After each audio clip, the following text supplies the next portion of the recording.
Mondial Sport, leader de l'équipementier au Sénégal, ñëwati na avec ses soldes d'été. Solde d'été mooy maillot de la défense saison 2020-2021 moom la ñuy jaay 3 maillots à 15 000 francs ñetti maillots à 15 000 francs mooy maillot saison bi weesu. Donc n'hésitez pas à contacter le 77 666 03 95 le 67 059 99 84 Mondial Sport, leader de l'équipementier au Sénégal.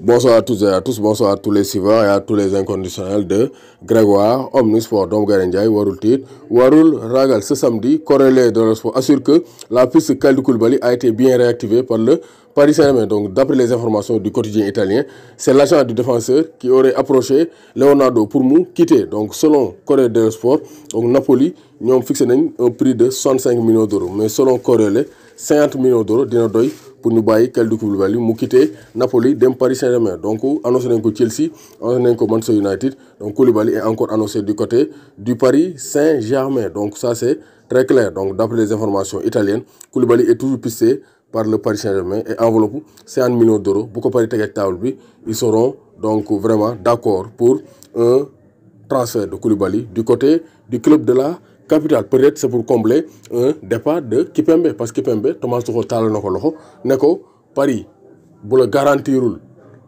temps de jeu conséquent avec l'arrivée de Ramos ñëwul Chelsea je te garantis une place de titulaire. Donc Moussa Ndiaye poursuit la dynamique avec l'équipe première. Donc Moussa Ndiaye a été convoqué par Ronald Koeman, double remplaçant à la 60e minute de jeu et il a participé à la victoire catalane 3-1 face à Girona de Pape Mali Diamanka. Donc Moussa Ndiaye double remplaçant à la 60e minute de jeu à la place de Riqui Puig. Donc ça montre que Moussa Ndiaye mën naa nekk alternative Jordi Alba au poste de latéral gauche parce qu'il joue au poste de latéral gauche au FC Barcelone, équipe première.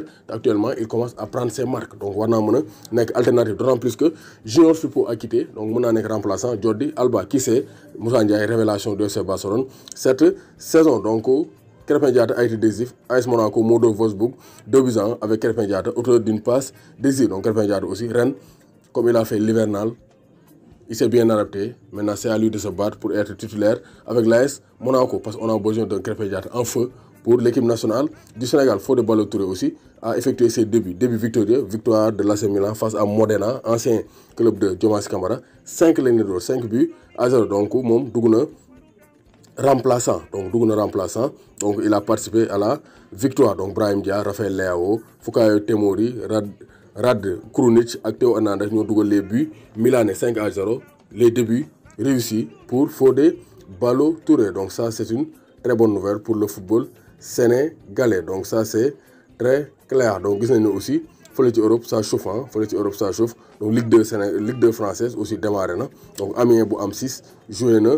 Donc il y a beaucoup Pau bu Moussa Nam moo dóor 4-0 Grenoble bi nga xam ne ñàkk nañ si attaquant sénégalais bii di donc Moussa Djité qui est parti au niveau du FC Austin fële ca États-Unis. Donc ñoom ñoo dóor 4-0 Pau avec le premier but de Moussa Nam donc récemment ou bien donc régulièrement appelé ces derniers matchs par Aliou Cissé. Donc Moussa Nam ak Pau ak Paris FC ñoo fekk Grenoble dóor ko 4-0. Donc pour l'instant ñoom ñooy leader de la Ligue 2 à l'issue de la première journée. Donc Bastia Nîmes ñoo nul 1 but partout. Donc Nîmes de Moussa Koné dafa bëgg quitter. Sidi Sarr moom aale nañ ko dem na Turquie. Donc Moussa Koné moom dafa bëgg quitter moo tax y avait pas de Sénégal du côté de Nîmes ñoo Bastia doon nul 1 but partout.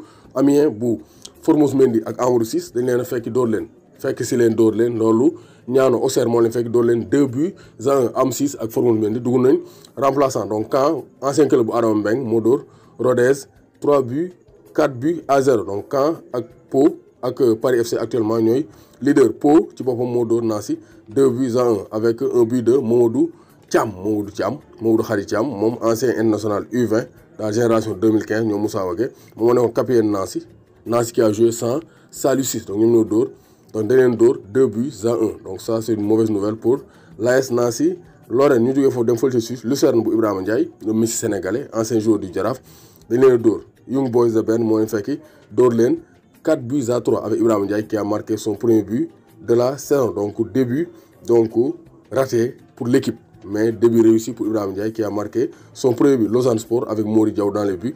Saint-Gallen moo leen fekk dóor leen 2-1. Donc actuellement ça chauffe du côté de l'Europe. Donc championnat yu bëri ñuy commencé Ligue 2 française commencé na jube fële ca Suisse commencé na. Donc bientôt le début de la saison intégrale donc du côté de l'Europe. Achraf Hakimi fait son retour dans le groupe du Paris Saint-Germain et offre la victoire au Paris Saint-Germain. Remplaçant le Dougou, 45 000, il donne la victoire. Achraf Hakimi, il montre que vraiment c'est le latéral qu'attendait le Paris Saint-Germain. Gana Gueye dugg na remplaçant, Abdou Diallo dugg na remplaçant. Paris s'impose dans la douleur, mais Paris donc a gagné son match amical. Donc Vinicius mooy clé pour que Gareth Bale mën a footballaat sous le couleur du Real Madrid, parce que y a ce qu'on appelle les places extra-communautaires. C'est-à-dire équipe bu ne Espagne dañ lay may 3 jours yoo xam ne ils ne sont pas européens et ils n'ont pas de nationalité européenne, comme Vinicius, Rodrigo, Militao. ñetti jours yooyu la Real inscrire woon daaw. Gareth Bale bu ñëwee actuellement day nekk joueur extra-communautaire, parce que avec le Brexit le Royaume-Uni dañoo génn Europe. moo tax actuellement Gareth Bale n'est pas considéré comme un Européen au sein de l'UEFA. moo tax foog Vinicius am nationalité, parce que Vinicius actuellement mooy clé bi pour que Gareth Bale mën a football fële ci Real Madrid. amoo que Real Madrid bëgg a jaay wala aale Rodrigo wala Vinicius, mais tant que Vinicius, Rodrigo ak Militao ñu ngi ci équipe première Real Madrid, Gareth Bale du fa mën a jouer. moo tax Vinicius il a réussi à l'examen écrit espagnol, oral bi moo des. Comme ça mu mën a finaliser sa naturalisation. Comme ça boo amee nationalité espagnole day nekk espagnol, day am double nationalité, dootu nga ko considéré comme joueur extra-communautaire. Comme ça Bale dina mën a ñëw jël place am. Donc loolu leer na, les négociations entre Harry Kane et City seraient au point mort. Donc 187 millions d'euros la ñu waxoon, mais donc les Spurs peuvent demander à négocier à partir de 150 millions d'euros. Un montant que City n'est pas prêt à assumer. Donc Daniel Levy actuellement dafa bëgg a dégrosser le jackpot daanee waa City am nañ xaalis, mais waa City neeneen ko duñ ci dal, parce que li ngay laaj dafa bari trop. Ça c'est très clair. Donc Giorgio Chiellini pour prolonger avec la Juve day laaj 5 millions d'euros annuels.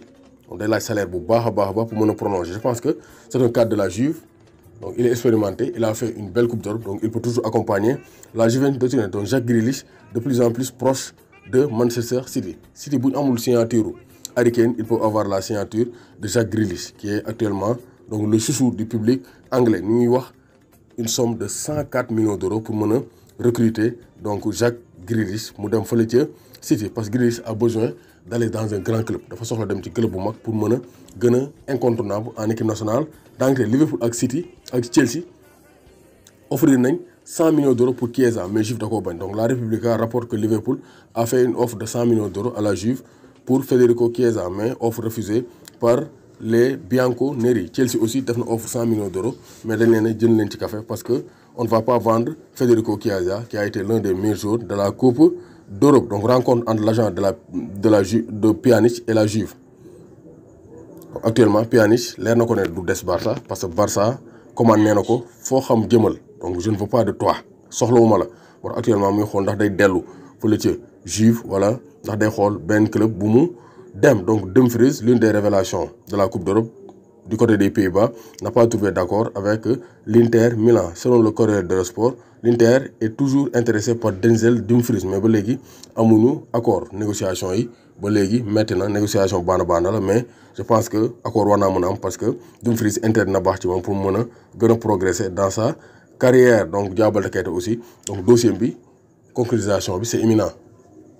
Donc Diao Baldé Keita va bientôt donc rejoindre l'Inter Milan, parce que Simone Inzaghi mu ngi teg pression dirigeant pour ñu mën a finaliser le transfert de Diao Baldé Keita, qui est un attaquant très voulu par Simone Inzaghi, donc son ancien entraîneur du côté de la Lazio de Rome. Donc ça c'est très clair. Donc gis nañu aussi donc Memphis Depay, donc vraiment il a fait une belle rentrée, donc premier match et premier but pour Memphis Depay avec le FC Barcelone. Donc une très bonne nouvelle. Donc avec son adaptation avec Lionel Messi, avec une bonne défense, le Barça peut faire très mal cette saison. Ça c'est très clair. Donc Gana Ndiaye warul tiit warul ragal. Saison football bi léemu ubbiwaat, bientôt la CAN, bientôt la Coupe du Monde 2022, bientôt les Jeux olympiques. Bu ngeen bëggee seetaan match yi, sport bi, télénovelas yi, documentaires yi, film yi, séries yi, lu ngeen bëgg dem leen abonné télé internet, la télé de l'avenir, avec Startec Mega IPTV, 8000 chaînes à 39 500 l'année. Box bi dañ koy jaay avec donc 30 000 francs, abonnement bi 39 500, muy 69 500 année bi yëpp ngay seetaan chaîne bu la neex, dootoo fay dara. Boo amee Smart TV abonnement bi rek ngay jënd à 39 500 donc télé internet la da ngay wifi sa kër mu koy doxal donc c'est la télé de l'avenir. Vous abonnez sur Sartec Méga IPTV, contactez le 77 535 97 62 77 535